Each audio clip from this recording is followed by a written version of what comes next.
ಯಾವ್ಯಾವ ವಸ್ತುಗಳಿಗೆ ಜಿಎಸ್ಟಿ ಇರಲ್ಲ? ಜೀವ ವಿಮೆಗೆ ಇನ್ಮುಂದೆ ಜಿಎಸ್ಟಿ ಇರಲ್ಲ. ಜೀವರಕ್ಷಕ ಔಷಧಗಳಿಗೆ ಜಿಎಸ್ಟಿಯಿಂದ ವಿನಾಯಿತಿ ನೀಡಲಾಗಿದೆ. 33 ಜೀವರಕ್ಷಕ ಔಷಧಗಳಿಗೆ ಜಿಎಸ್ಟಿ ಇರಲ್ಲ. ಜೊತೆಗೆ ಹಾಲಿನ ಉತ್ಪನ್ನಗಳಿಗೂ ಜಿಎಸ್ಟಿಯಿಂದ ವಿನಾಯಿತಿ ನೀಡಲಾಗಿದೆ. ತೆರಿಗೆ ವ್ಯಾಪ್ತಿಯಿಂದ ಬ್ರೆಡ್ ಕೂಡ ಹೊರಕ್ಕೆ. ಭಾರತದಲ್ಲಿ ಪ್ರೊಡ್ಯೂಸ್ ಆಗುವಂತಹ ಬ್ರೆಡ್ ಏನಿದೆ ಅದಕ್ಕೆ ಜಿಎಸ್ಟಿ ಇರಲ್ಲ.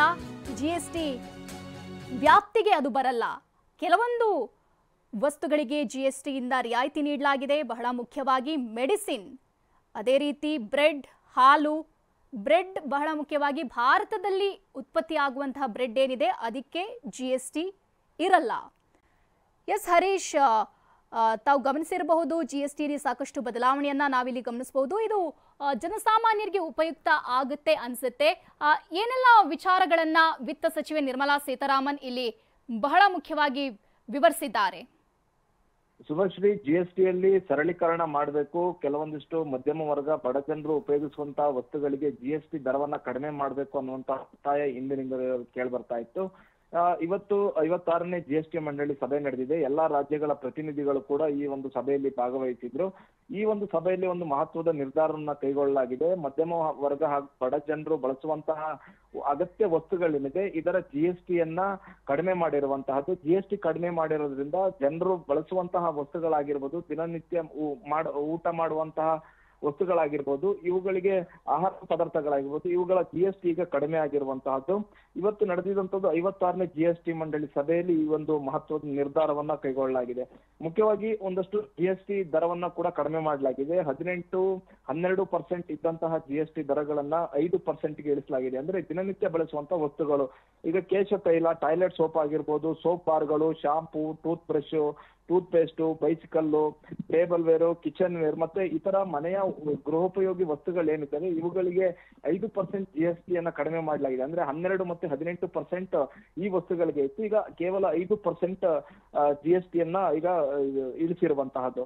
ಜೊತೆಗೆ ಜಿಎಸ್ಟಿ ಕೆಲವೊಂದು ವಸ್ತುಗಳಿಗೆ ಜಿಎಸ್ಟಿನೇ ಇಲ್ಲದ ರೀತಿಯಾಗಿ ಮಾಡಿರುವಂತಹದ್ದು. ಯಾವುದೇ ರೀತಿಯಾದಂತಹ ತೆರಿಗೆ ಹಾಕದೇ ಇರಲು ಈಗ ಕೇಂದ್ರ ಸರ್ಕಾರ ಕೆಲವೊಂದಿಷ್ಟು ವಸ್ತುಗಳಿಗೆ ನಿರ್ಧರಿಸಿದೆ. ಅದು ಅಲ್ಟ್ರಾ ಟೆಂಪರೇಚರ್ ಹಾಲು, ಇದಕ್ಕೆ ಜಿಎಸ್ಟಿ 0 ಅನ್ನುವಂತ ನಿಟ್ಟಿನಲ್ಲಿ ಕೇಂದ್ರ ಸರ್ಕಾರ ನಿರ್ಧಾರ ಮಾಡಿದೆ. ಮತ್ತೆ ಪನ್ನೀರ್ಗೂ ಕೂಡ ಜಿಎಸ್ಟಿ ಇಲ್ಲ.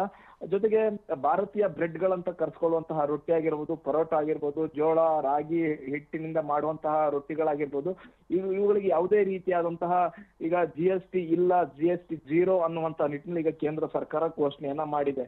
ಈಗ 12 ಮತ್ತೆ 18% ಇದ್ದ ವಸ್ತುಗಳನ್ನ ಕೇವಲ 5%ಗೆ ಇನ್ನೂ ಇಳಿಸಲಾಗಿದೆ ಜಿಎಸ್ಟಿಯನ್ನ.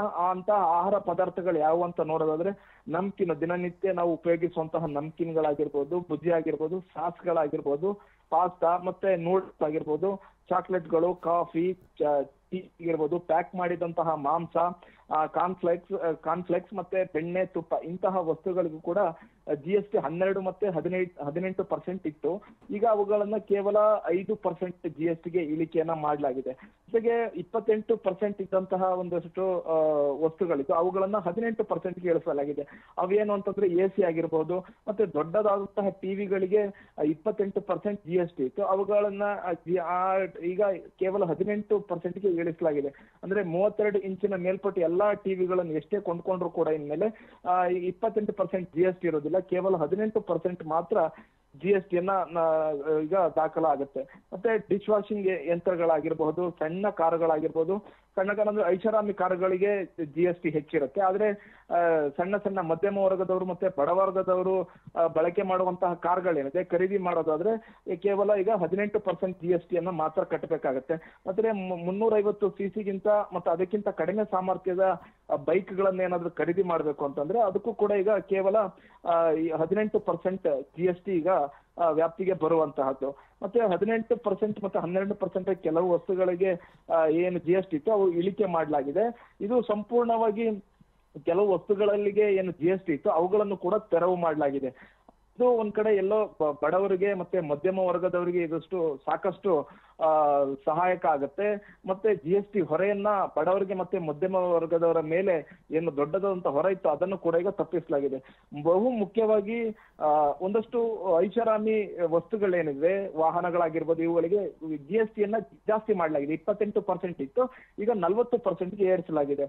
ಅವು ಯಾವುವು ಅಂತಂದ್ರೆ ಈಗ ಪಾನ್ ಮಸಾಲ, ಸಿಗರೇಟ್, ಜರ್ದಾ, ಬೀಡಿ ಮತ್ತೆ ಜಗಿಯುವ ಇನ್ನಿತರ ವಸ್ತುಗಳೇನಿದೆ ಇವುಗಳ GST ದರವನ್ನು ಕೂಡ ಏರಿಕೆ ಮಾಡಲಾಗಿದೆ. ಮತ್ತೆ ಅಧಿಕ ಸಕ್ಕರೆ ಇರತಕ್ಕಂತಹ ತಂಪು ಪಾನೀಯಗಳೇನಿದೆ ಇವುಗಳ GST ದರವನ್ನು ಕೂಡ ಹೆಚ್ಚಿಗೆ ಮಾಡಲಾಗಿದೆ. ಇನ್ನ ಐಷಾರಾಮಿ ಜೀವನ ನಡೆಸುವಂತಹ ಶ್ರೀಮಂತರಿದ್ದಾರೆ ಅವರಿಗೆ GST ದರ ಜಾಸ್ತಿ ಆಗುತ್ತೆ. ಅಂದ್ರೆ ಫ್ಲೈಟ್, ಹೆಲಿಕಾಪ್ಟರ್ ಆಗಿರ್ಬೋದು, ಐಷಾರಾಮಿ ಕಾರುಗಳನ್ನ ಖರೀದಿಸುವಂತ ಇವರಿಗೆ 40% ಈಗ GST ಏರಿಕೆ ಆಗಿರುವಂತಹದ್ದು. ಇದರ ಜೊತೆಗೆ ಈಗ GST ಕೆಲವೊಂದಕ್ಕೆ 0 ಮಾಡಲಾಗಿದೆ. ಅದರಲ್ಲಿ ಈಗ ಆರೋಗ್ಯ ವಿಮೆ ಆಗಿರ್ಬೋದು, ಜೀವ ವಿಮೆ ಇವುಗಳಿಗೆ ಈಗ ಸಂಪೂರ್ಣ ರಿಯಾಯಿತಿಯನ್ನ GST ಇಂದ ಕೊಡಲಾಗಿರುವಂತಹದ್ದು. ಈಗೆಲ್ಲ ಬದಲಾವಣೆಗಳೇನಿದಾವೆ, ಈಗ ಕೆಲವು 18 ಮತ್ತೆ 12% ಇದ್ದದ್ದು ಈಗ ಕೇವಲ 5% ಆಗಿರುವಂತದ್ದು, ಕೆಲವು 0% ಆಗಿ ಏನು ವಸ್ತುಗಳಿದ್ದಾವೆ. ಈಗ ಈ ಒಂದು ನಿಯಮ ಸೆಪ್ಟೆಂಬರ್ 22ರಿಂದನೇ ಜಾರಿಗೆ ಬರುತ್ತೆ. ನವರಾತ್ರಿಯ ಮೊದಲ ದಿನದಂದೇ ಈ ಹೊಸ GST ನೀತಿ ಜಾರಿಗೆ ಬರುತ್ತೆ ಅನ್ನುವಂತಹದ್ದನ್ನ ಈಗ ಕೇಂದ್ರ ಹಣಕಾಸು ಸಚಿವೆ ನಿರ್ಮಲಾ ಸೀತಾರಾಮನ್ ಅವರು ಘೋಷಣೆಯನ್ನ ಮಾಡಿದ್ದಾರೆ.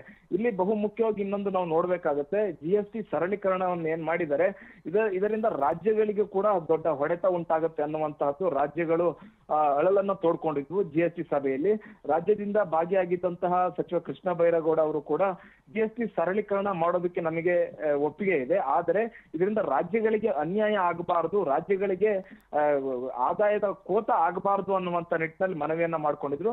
ಒಂದ್ ವೇಳೆ ಆದಾಯದ ಕೋತ ಆಗತ್ತೆ ಅಂತ ಪರಿಹಾರದ ರೂಪದಲ್ಲಿ ಕೇಂದ್ರ ಸರ್ಕಾರ ಕೊಡಬೇಕು. ಈಗ GST ಕಡಿಮೆ ಆಯ್ತು ಅಂತಂದ್ರೆ ರಾಜ್ಯಕ್ಕೆ ತೆರಿಗೆ ಕಡಿಮೆ ಆಗುತ್ತೆ, ರಾಜ್ಯಗಳಿಗೆ ತೆರಿಗೆ ಕಡಿಮೆ ಆಯ್ತು ಅಂತಂದ್ರೆ ಆದಾಯದಲ್ಲಿ ಕಡಿಮೆ ಆಗುತ್ತೆ. ಹೀಗಾಗಿ ಏನೀಗ ಈ GST ಕಡಿಮೆ ಮಾಡೋದ್ರಿಂದ, ಸರಳೀಕರಣ ಮಾಡೋದ್ರಿಂದ ಆದಾಯದಲ್ಲಿ ಕಡಿಮೆ ಆಗುತ್ತೆ. ಆ ಆದಾಯದ ಕಡಿಮೆ ಆಗೋದನ್ನ ಕೇಂದ್ರ ಸರ್ಕಾರ ಭರಿಸ್ಕೊಡ್ಬೇಕು.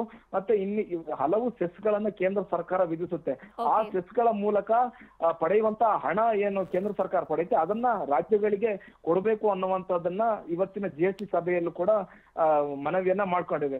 ಅಂದ್ರೆ ಕರ್ನಾಟಕಕ್ಕೆ ಸುಮಾರು 70,000 ಕೋಟಿ ನಷ್ಟ ಆಗುತ್ತೆ ಅನ್ನುವಂಥದ್ದು. ಯಾಕಂದ್ರೆ ಕೇಂದ್ರ ಸರ್ಕಾರ GST ತಂದ ಬಳಿಕ ರಾಜ್ಯಗಳಿಗೆ ಬರುವಂತ ಆದಾಯ ಕಡಿಮೆ ಆಗಿದೆ. ಅದರಲ್ಲೂ ಈಗ GST ಸರಳೀಕರಣ ಮಾಡಿರೋದ್ರಿಂದ ರಾಜ್ಯಗಳ ಆದಾಯ ಬಿದ್ದಿದೆ ಅನ್ನುವಂತಹ ಆತಂಕ ಕೂಡ ಈಗ ಹಲವು ರಾಜ್ಯಗಳ ಪ್ರತಿನಿಧಿಗಳು ಅಭಿಪ್ರಾಯವನ್ನು ವ್ಯಕ್ತಪಡಿಸಿದ್ದಾರೆ. ಇದಕ್ಕೆ ಕೇಂದ್ರ ಸರ್ಕಾರ ಯಾವ ರೀತಿಯಾದಂತಹ ತೀರ್ಮಾನವನ್ನ ಮುಂದಿನ ದಿನಗಳು ಕೈಗೊಳ್ಳುತ್ತೆ ಅನ್ನುವಂಥದ್ದನ್ನ ನೋಡ್ಬೇಕಾಗಿದೆ. ಶುಭಶ್ರೀ, ಧನ್ಯವಾದ ಹರೀಶ್ ತಮ್ಮೆಲ್ಲ ಮಾಹಿತಿಗೆ. ಕೆಲವೊಂದು ವಿಭಾಗಗಳಲ್ಲಿ ಕೇಂದ್ರ ಇದೀಗ GSTಯನ್ನ ಕಡಿಮೆ ಮಾಡಿರುವಂಥದ್ದು, ಕೃಷಿ ವಲಯ ಆಗಿರಬಹುದು, ಕೆಲವೊಂದು ಮೆಡಿಸಿನ್ಗಳಿಗೆ ಆಗಿರಬಹುದು, ಪರ್ಸೆಂಟೇಜ್ ಅನ್ನ ಕಡಿಮೆ ಮಾಡಿದೆ. ಇನ್ನು ಮೆಡಿಸಿನ್ಗಳಲ್ಲಿ 0% ಅಂದ್ರೆ GSTನೇ ಇಲ್ಲ ಅಂಥದ್ದನ್ನು ಕೂಡ ನಿಗದಿ ಮಾಡಿದೆ ಕೇಂದ್ರ ಸರ್ಕಾರ.